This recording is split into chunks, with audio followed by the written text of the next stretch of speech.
नमस्कार दोस्तों, स्वागत है आपका आपके अपने चैनल जॉब ज्ञान केंद्र पर। मैं आपका दोस्त तपन चौधरी उपस्थित हूँ आपके सामने बहुत ही महत्वपूर्ण जानकारी लेकर। दोस्तों, जैसा कि आपको पता ही है कि जो अलग अलग यूनिवर्सिटी हैं, चाहे आपकी राजस्थान यूनिवर्सिटी हो, मत्स्य हो, शेखावटी हो या ब्रज यूनिवर्सिटी हो, सबके जो एग्जाम्स हैं वो चल रहे हैं या फिर शुरू होने वाले हैं। तो आज हम इस वीडियो के अंदर आपको बताने वाले हैं जो यूनिवर्सिटी एग्जाम्स हैं उसके अंदर जो आपकी कॉपी होती है, आपको उसके अंदर किस प्रकार से एंट्री करनी है, किस प्रकार से उसको भरना है, जिससे कि आप कम से कम एफर्ट्स में अच्छे से अच्छे मार्क्स स्कोर कर पाओ, जिससे आप कुछ दिन की मेहनत के अंदर एक बहुत ही अच्छी परसेंट यूनिवर्सिटी की जो डिग्री है उसके अंदर दोस्तों ला पाओ। और ऐसी कौन कौन सी बातें हैं जो हमको ध्यान रखने की जरूरत है, जिससे आपका जो रिजल्ट है वो बेस्ट से बेस्ट आ सके। और ये दोस्तों रिजल्ट होता है, आपका जो मार्क्स होते हैं ये डिपेंड करते हैं कि आपका जो प्रेजेंटेशन का तरीका है, आपने किस प्रकार से अपनी कॉपी के अंदर लिखा है उसके ऊपर। दोस्तों, चाहे आप 12th क्लास के अंदर टॉपर रहे हो, लेकिन अगर आपको जो यूनिवर्सिटी की कॉपी है उसको अच्छे से भरना नहीं आता है, आप उसके अंदर गलती कर देते हैं, आप एग्जाम के अंदर बहुत सी चीजें गलत कर देते हैं, किस तरीके से क्वेश्चन को प्रेजेंट करना होता है, कौन कौन सी बातें हैं जो आपको ध्यान में रखनी होती हैं। अब जैसे अगर हम बात कर लेते हैं राजस्थान यूनिवर्सिटी की, यहाँ पर आपके जो एग्जाम्स हैं वो 21 मार्च से शुरू हो चुके हैं। एक आपका 21 मार्च को हो गया, उसके बाद अगला 22 मार्च यानी कि आज हो गया। अब आने वाले दिनों में और भी एग्जाम्स होने हैं। तो आप में से वो विद्यार्थी जो फर्स्ट ईयर में लास्ट ईयर फेल हो गए थे, यानी कि एक्स स्टूडेंट, और वो विद्यार्थी जो सेकंड ईयर में है, थर्ड ईयर में है, रेगुलर है, इन सभी के भी एग्जाम्स चल रहे हैं। तो इन बच्चों ने क्या है, एक बार एग्जाम दे रखा है यूनिवर्सिटी का, तो आपकी कहां पर कौन कौन सी गलतियां हुई हैं कॉपी लिखते वक्त, आपके अच्छे मार्क्स नहीं बन पाए पिछली बार के एग्जाम्स में,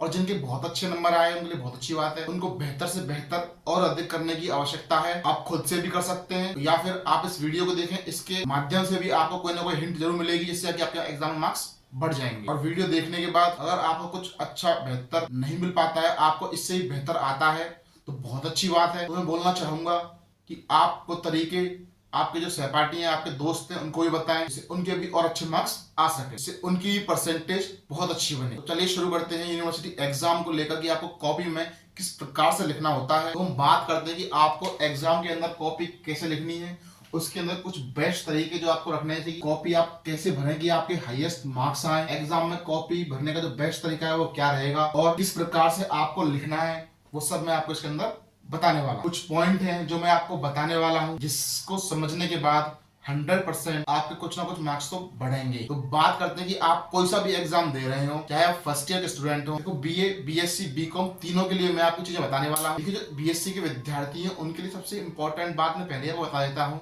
जो बीएससी के विद्यार्थी हैं वो कभी भी पन्ने बनने की कोशिश ना करें। आपके लिए इंपॉर्टेंट होता है आपका कंसेप्ट, जो आता है, जो पूछा गया है, सिर्फ उससे ही रिलेटेड आपको लिखना है। और अगर नहीं आता है आपको कंसेप्ट, तो आपको उसके जो आसपास कहीं कुछ ना कुछ लिखना पड़ेगा। आपको ऐसा नहीं करना है आता है नहीं और आप इसके अंदर कुछ भी करके आ जाते हो, ऐसा आपको नहीं करना है। जो आपने लिखा है वो यूनिट के अंदर कहीं है ही नहीं, इस बात का विशेष ध्यान रखें। ये गलती आपको बिल्कुल नहीं करनी है, इसलिए कह रहा हूँ जो आता है वही लिखना है। तो इंपॉर्टेंट बात है पीएससी के विद्यार्थियों के लिए कि आप पन्ने भरने पर फोकस ना करें। और बात करें बीए और बीकॉम वाले विद्यार्थियों के लिए, उनके लिए यहाँ पे कुछ ना कुछ मैच करने वाली बातें हैं जो मैं आपको बताऊंगा वीडियो में आगे। फिर मैं आपको काफी सारी बातें जो समझ देता हूँ, जो प्रेजेंटेशन में आपके लिए इंपॉर्टेंट होती हैं, क्योंकि बहुत से विद्यार्थी प्रेजेंट नहीं कर पाते हैं कि उनको जो आता है उसको कॉपी के अंदर किस तरीके से लिखना है। तो यहाँ पर बात करते हैं कि जब आपके पास पेपर होता है, तो आपका जो पेपर है पहले तो वो 3 घंटे का होता है। तो 3 घंटे का पेपर है, उसके अंदर आपको काफी समय मिल जाता है, इसीलिए शुरुआत के जो 5-7 मिनट हैं वो उस तैयारी के लिए दे दीजिए कि आपको अगले 3 घंटे के अंदर क्या क्या करना है, किस तरीके से करना है और किस स्पीड के साथ में करना है। अगले 3 घंटे के अंदर जो आपका फोकस है वो केवल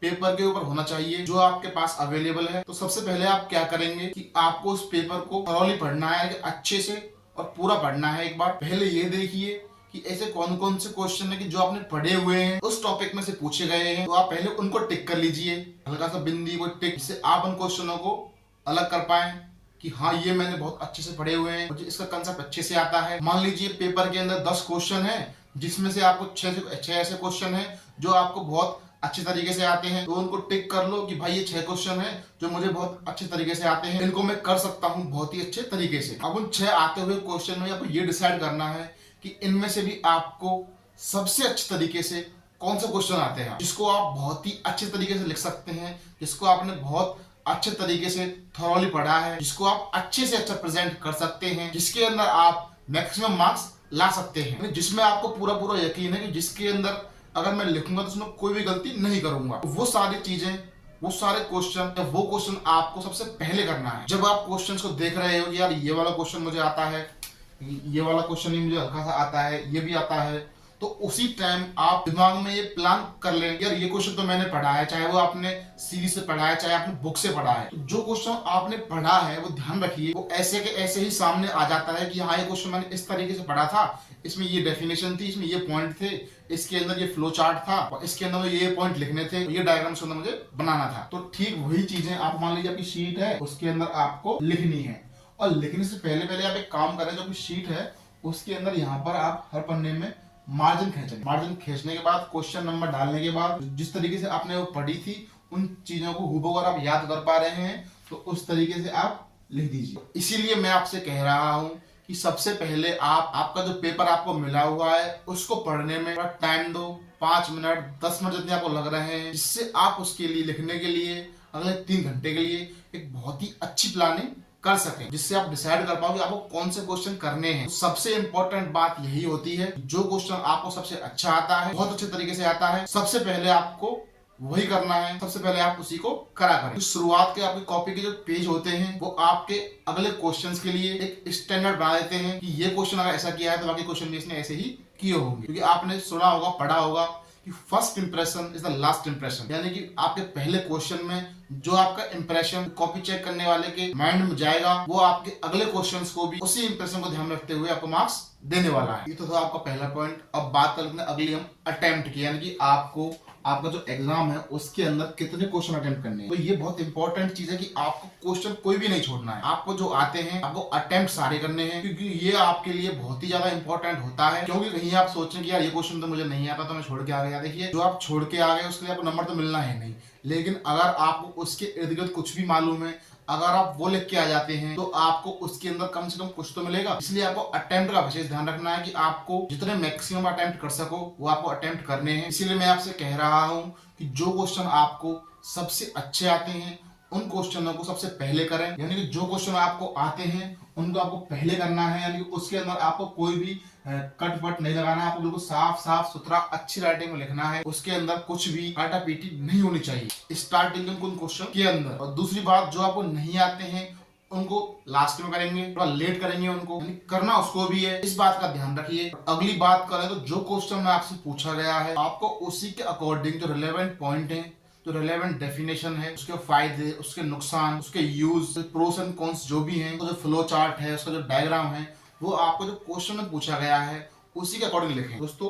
यानी क्वेश्चन में आपसे जो पूछा जा रहा है उसी के अनुसार आप कम अक्षरों में ज्यादा से ज्यादा सटीक जानकारी दें। जरूरत पड़े फ्लो चार्ट बनाए, उसके अंदर डायग्राम बनाइए जरूरत पड़ रही है आपको क्वेश्चन के अंदर, क्योंकि जो फ्लो चार्ट है दोस्तों किसी भी क्वेश्चन को करने का जो मेन तरीका होता है उसके अंदर पहले तो आ जाती है उसकी हेडिंग, उसके बाद में उसकी डेफिनेशन, उसके बारे में आपको जो पता है, उसके बाद में उसकी डेफिनेशन को या फिर जो भी उसमें पूछा है उसको जस्टिफाई करने वाले 10 से 12 पॉइंट्स, अगर उसमें पूछा है उसके बेनिफिट्स या उसके नुकसान जो भी उस क्वेश्चन के अकॉर्डिंग आपको वो लिख देने हैं। पॉइंट पॉइंट बना के पहले डेफिनेशन फिर जस्टिफिकेशन, उसके बाद उसके पॉइंट्स। आप जितने ज्यादा पॉइंट्स लिखेंगे उतना आपके लिए अच्छा है। और इसके साथ साथ आप जो भी लिखने वाले हैं जिसमें आपके definition, points, pros and cons, benefits, नुकसान, लास्ट में कंक्लूजन, तो आप क्वेश्चन को करने से पहले एक बार इसका फ्लो चार्ट भी बना सकते हैं कि मैं इस क्वेश्चन के अंदर इस तरीके से ये बताने वाला हूं। तो एक पेज में आपका बन जाएगा फ्लो चार्ट लाइक जिस तरीके से मतलब कोई क्वेश्चन है तो उस क्वेश्चन के अंदर पहले उसके आपने लिखनी है डेफिनेशन, फिर उसके जो पॉइंट है बता दिए इस तरीके से। तो मतलब जो है उसके क्वेश्चन लिखने वाले हैं उसको आप एक बार एक पन्ने पे शॉर्ट में बता दीजिए, फिर उनको अगले पन्ने से डिटेल में लिखना स्टार्ट कीजिए। उससे क्या होगा कि आपको जो एक ही पॉइंट को दो बार लिखने को मिल जाएगा, आपकी कॉपी भी भरेगी और आपका एक अच्छा इंप्रेशन जाएगा। और अगर उसके अंदर पॉसिबल है तो आप उसके अंदर डायग्राम भी बनाएं, डायग्राम होंगे तो उससे बहुत फर्क पड़ जाता है। और इसके साथ साथ जब क्वेश्चन का एंड पे आ जाए तो उसके अंदर जो कंक्लूजन होता है वो लिख के जरूर आए कि इसका कंक्लूजन ये बनता है, उससे एक अच्छा इफेक्ट पड़ेगा आपको अच्छे मार्क्स दिलाने के लिए। ऐसा मैं इसलिए बोल रहा हूँ कि आपने देखा होगा कि बहुत से क्वेश्चन क्या होता है उनको लिखा होता है, देखिए ऐसा नहीं होता कि आपको पूरा क्वेश्चन आता है उसमें आप लिख देंगे। ज्यादातर क्वेश्चन के सामने लिखा होता है कि मार्क्स इस प्रकार से हैं कि 4 प्लस 3 प्लस 1 प्लस 2, यानी कि मतलब पहले उसकी डेफिनेशन में मार्क्स होंगे, फिर उसके जो क्लासिफिकेशन है जस्टिफिकेशन उसके मार्क्स होंगे, फिर एक मार्क्स उस टाइप का होगा, फिर जो 2 मार्क्स है उसके अंदर कोई ना कोई पार्ट वाला पूछा होगा, उस प्रकार से होता है। यानी कि आपके जो मार्क्स होते हैं वो किसी भी एक चीज पर डिपेंड नहीं करते हैं। तो इसीलिए अगर आप अलग अलग पॉइंट्स बना के लिखेंगे तो वो आपके लिए बहुत बेनिफिशियल है, उससे आपको एक अच्छे मार्क्स मिलने के लिए चांस बनते हैं। वो आपका जितने भी नंबर का क्वेश्चन होगा उसके अकॉर्डिंग आप यहाँ पे लिखे होंगे मार्क्स, उस क्वेश्चन के सामने आपको लिखे हुए दिख जाएंगे, उसी के अकॉर्डिंग आप उस क्वेश्चन को लिखें, अपने पॉइंट्स को लिखें। उसके अंदर आपको घिचपिच बिल्कुल नहीं करनी है कि उसके अंदर मान लीजिए इस प्रकार से अलग अलग चीजें पूछी और आपने क्या किया, ना आपने हेडिंग डाल ली, ना आपने कुछ डाला। आप अगर पेज है उस पेज के अंदर आपने बस जो भी पूछा गया पहले ये लिख दिया, फिर ये लिख दिया, वो लिख दिया, उसके अंदर मतलब आपने उसको उसके अंदर डिफरेंस नहीं किया, यानी कि आपने आता था आपको क्वेश्चन था अच्छे से, लेकिन आपने सब कुछ घिचपिच करके दो मतलब पूरा का पूरा आपने एक पैराग्राफ पढ़ दिया, तो वो आपके लिए बेनिफिशियल नहीं है, उससे आपके मार्क्स कटेंगे। आपको कम आता है लेकिन अच्छा आता है तो उसको आप अलग अलग पैराग्राफ में लिखिए, अलग अलग तरीके से पॉइंट बना बना के लिखना पड़ेगा आपको, क्योंकि क्वेश्चन के अंदर अलग अलग पार्ट्स में पूछा जाता है। आप जितने ज्यादा पैराग्राफ लिखेंगे, जितने ज्यादा पॉइंट बनाएंगे, वो आपके लिए उतना ही अच्छा है। और एक और बात है दोस्तों आपके इस एग्जाम को लेकर कि आप नया पेन ले जाते हो। मोस्टली विद्यार्थी क्या करते हैं कि जब एग्जाम लिखने जाते हैं तो वो नया पेन ले जाते हैं, लेकिन क्या होता है कि उससे जब आप लिखना चालू करते हैं वो थोड़ा सा रफ चलता है, आपने देखा होगा। तो आप क्या करेंगे कि आप एग्जाम से कुछ टाइम पहले कोई पेन लें और उससे थोड़ी सी लिखने की प्रैक्टिस कर लें, जिससे आप उसके हैबिचुअल हो जाएंगे और फिर उससे लिखना है। और एक और बात आपको बता देता हूँ मैं कि हम क्या करते हैं, मान लीजिए जो कॉपी है उसके अंदर आपको हेडिंग लिखनी है, तो हेडिंग को आप लिखें ब्लैक पेन से।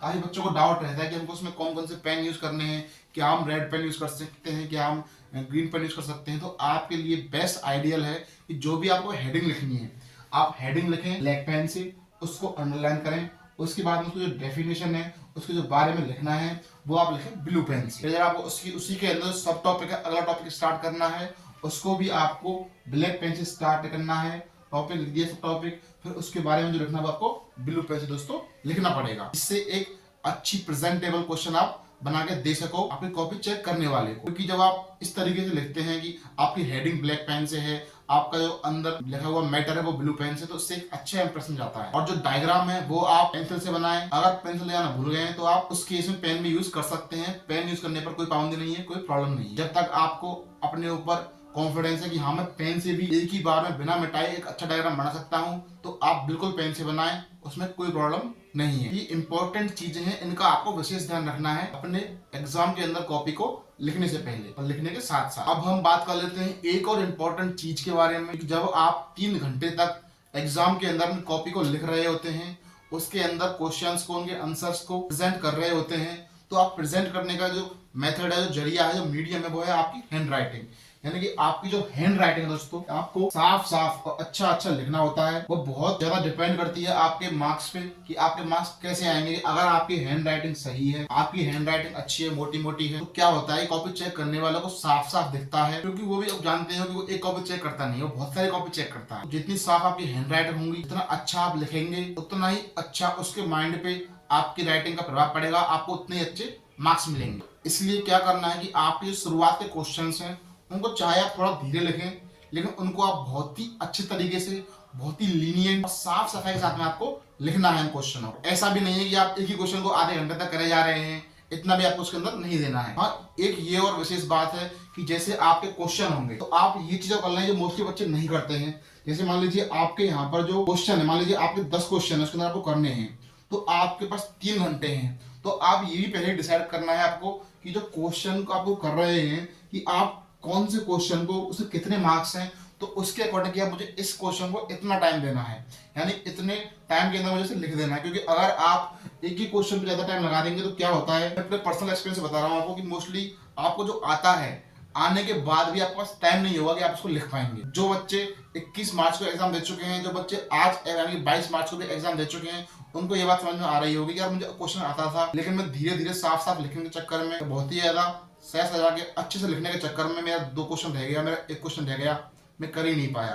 तो इसका भी आपको मैनेजमेंट पहले ही करना होगा। जो स्टार्टिंग के जो आपको मैं बताए थे, जो 7 से 8 7 10 मिनट है, जिसके अंदर आपको तैयार करना है कि आपको किस प्रकार से कौन सा क्वेश्चन पहले करना है, तो वही आपको ये भी तैयार कर लेना है कि आपको कौन से क्वेश्चन के ऊपर कितने मिनट देने हैं। मान लीजिए इस क्वेश्चन में 20 मिनट देने हैं, उसके अंदर सब टॉपिक हैं, तो उन सब टॉपिक के लिए मुझे यहाँ पर 10-10 मिनट देने हैं। उससे क्या होगा कि आपका जो 3 घंटे का टाइम है एग्जाम का, आप पर क्वेश्चन में कितने वर्ड लिखने, कितना वर्ड लिखना, वो आप उसके अंदर कर पाएंगे। उसके बारे में हम अभी आगे डिस्कस करेंगे कि आपको कितने क्वेश्चन के मार्क्स के लिए कितने पेज भरने हैं, कितने वर्ड करने हैं, इसके बारे में हम आपको आगे बताएंगे। पहले बात कर लेते हैं आपकी हैंड राइटिंग के ऊपर। तो आपको हैंड राइटिंग के अंदर पूरा प्रयास करना है कि आपको अच्छे से अच्छा लिख के देना है कॉपी के अंदर। लास्ट में अगर ऐसा होता है कि आपका जो टाइम मैनेजमेंट था वो काम नहीं कर पाया और लास्ट में टाइम कम है, क्वेश्चन ज्यादा बच गए, तो वहां पर आप हैंड राइटिंग को भूल सकते हैं। वहां पर आपको कॉपी को, आपके जो क्वेश्चन है उनको पूरा करने पर पूरा फोकस करना है। लेकिन स्टार्टिंग में तो आपको अच्छा राइटिंग पे, अच्छा लिखने पे फोकस करना ही है। लेकिन जल्दी के चक्कर में लास्ट में ऐसा भी ना करें कि आप ऐसे ही कुछ भी लिखे जा रहे हैं कि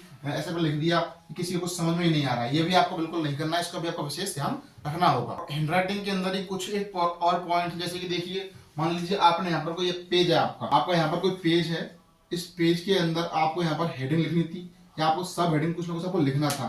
तो उसके अंदर मान लीजिए आपका कोई टॉपिक था, आपने उसके अंदर कुछ भी लिखा था, जैसे कि यहाँ पर कोई टॉपिक था, जैसे कि आपने मान लीजिए साइंस का कोई टॉपिक है आपका बीए के अंदर, बीएससी के अंदर, आपने लिख दिया मटेरियल, यहाँ पे कुछ लिखा हुआ है, यहाँ पे कुछ लिखा हुआ है। फिर आपको याद आया कि अरे यार यहाँ पर तो मुझे मैटर लिखना था। फिर आपको क्या करना है कि आपको इस प्रकार से नहीं करना है। काफी बच्चे क्या करेंगे, अब इसको काटना है तो काफी बच्चे क्या करेंगे कि इसको ऐसे ऐसे ऐसे काट देंगे, ऐसे ऐसे ऐसे ऐसे ऐसे नहीं काटना है। आपको सिर्फ एक लाइन में काटना है इस तरीके से।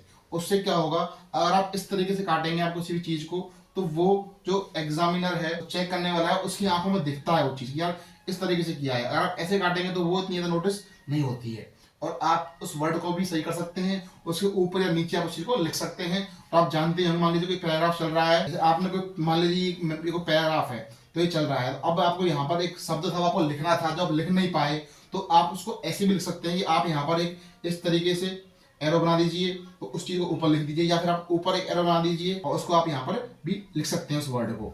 इस प्रकार से भी आप अपनी गलती, कोई वर्ड है जो रह जाता है उसको आप सही कर सकते हैं। इससे आपका एक अच्छा इंप्रेशन जाएगा एग्जामिनर चेक करने वाले के ऊपर और आपको अच्छे मार्क्स मिलने के चांस बढ़ जाएंगे। तो ये मैंने आपको बता दिया है कि आपको अपनी राइटिंग को लेकर किस प्रकार से लिखना है, किस लहजे में लिखना है, किस स्पीड के साथ में लिखना है। अब हम बात कर लेते हैं कि आपको कितना लिखना है। यानी कि हर क्वेश्चन होगा तो कुछ क्वेश्चन कम मार्क्स के होंगे, कुछ क्वेश्चन ज्यादा मार्क्स के होंगे।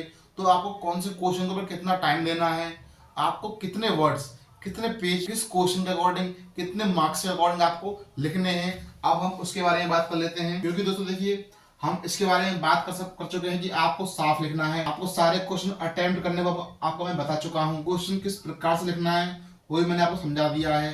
अब हम बात ये करते हैं कितने पेज पर क्वेश्चन, यानी कितने लाइंस, कितने वर्ड्स पर क्वेश्चन सही रहता है, यानी कितने मार्क्स वाइज आपके जो मार्क्स हैं उन मार्क्स के अकॉर्डिंग आपको किस प्रकार से लिखना है। तो अगर हम बात करें आपके यहाँ पर वर्ड लिमिट की, आपके लिए शब्दों की, आपके लिए पेज लिमिट की, क्वेश्चन के नंबर के अकॉर्डिंग, तो उसके अंदर हम ये कह सकते हैं कि उसके अंदर अब सवाल बनता है कि आपका जो क्वेश्चन है वो 2 नंबर का है, 4 नंबर का है, 8 नंबर का है, 10 नंबर का है, 15 नंबर का है, या फिर 20 नंबर का आपका क्वेश्चन है, उसके अंदर आपको कितने पेज भरने हैं। अगर हम इसके बारे में बात करें तो ये आपके लिए बहुत ही इंपॉर्टेंट चीज है। और ये चीज मोस्टली है आपके जो बीएससी वाले बच्चे हैं उनके ऊपर लागू नहीं होती, ये लागू होती है आपके बीए और बीकॉम वाले बच्चों के ऊपर। क्योंकि बीएससी के अंदर तो आपको कंसेप्ट टू कंसेप्ट ही लिखना होता है, लेकिन बीए और बीकॉम के अंदर आप उसके अंदर शब्दों को बढ़ा सकते हैं, आप कुछ और भी उसके अंदर लिख सकते हैं। बीएससी के अलावा हम बात करें इसके अंदर बीकॉम और बीए के अंदर, उसके अंदर देखिए दोस्तों, अगर आपका 2 नंबर का क्वेश्चन आता है तो उसके अंदर आप मैक्सिमम 4 से 5 लाइन लिखें, यानी कि 2 नंबर के क्वेश्चन को आपको 4 से 5 लाइन के अंदर खत्म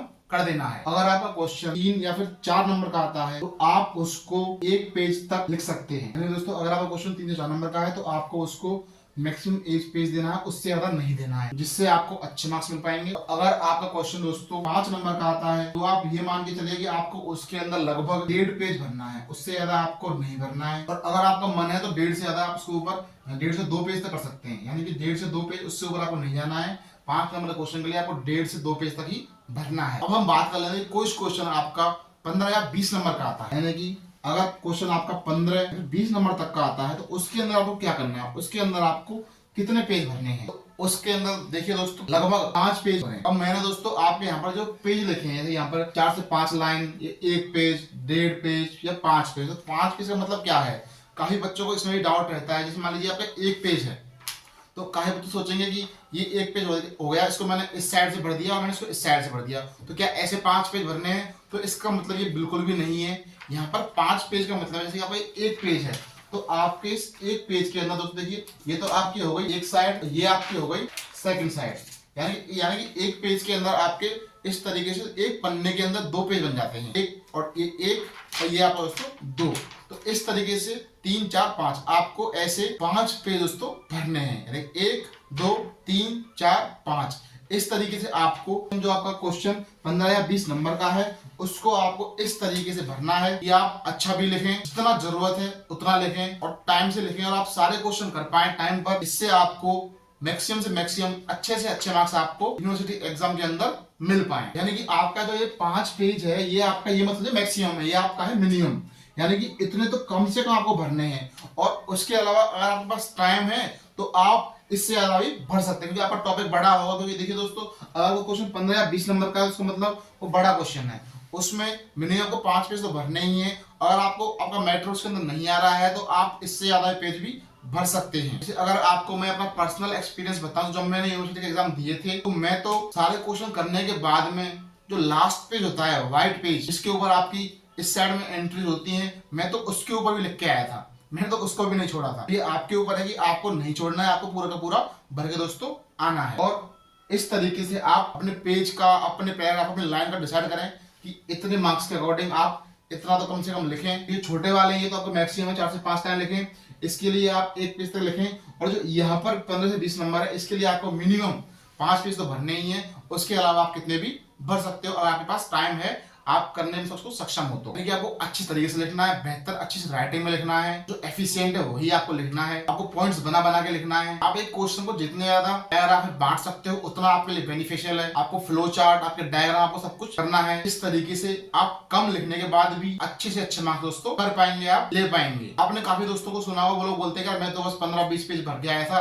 और मुझे बहुत ही अच्छे मार्क्स मिले। तो उसका कारण यही है कि वो कम पेज में भी कम शब्दों में एक सटीक जानकारी लिख के आते हैं। एक बहुत ही अच्छी जानकारी, एक बहुत ही अच्छी प्रेजेंटेशन वो दे के आते हैं, जिससे कॉपी चेक करने वाला उससे इंप्रेस होकर उसको दोस्तों अच्छे मार्क्स दे देता है। क्योंकि उसने उसको जो हेडिंग है, उसके टॉपिक है, सब टॉपिक हैं, उसने उनको कम शब्दों में बहुत ही अच्छे तरीके से डिटेल और साफ साफ समझाया है, इसलिए उसको अच्छे मार्क्स मिल जाते हैं। और बहुत से लोग क्या होंगे 25-25, 30-30 पेज भर के आ रहे हैं लेकिन फिर भी उनको अच्छे मार्क्स नहीं मिल रहे हैं। तो उसका कारण वही है, या तो उनकी राइटिंग में प्रॉब्लम है, उनका लिखने का जो तरीका है, चीजों को प्रेजेंट करना उसमें कुछ कमी है, इसी कारण उनको कम मार्क्स मिलते हैं दोस्तों। तो ये आपके लिए कुछ टिप्स थे जिनके एग्जाम चल रहे हैं या फिर जिनके एग्जाम शुरू होने वाले हैं। अगर आप इन बातों को अपने एग्जाम के अंदर ध्यान रखते हैं, इनको फॉलो करते हैं तो डेफिनेटली आपके जो मार्क्स हैं वो 100% बढ़ने वाले हैं। आपकी जो परसेंटाइल है आपकी डिग्री के अंदर वो आपको जितनी बननी थी उससे भी ज्यादा दोस्तों बनकर आपको मिलने वाली है, अगर आप इन पॉइंट्स को अच्छे से फॉलो करते हैं। तो ये थी आपके यूनिवर्सिटी एग्जाम्स को कॉपी को लिखने को लेकर,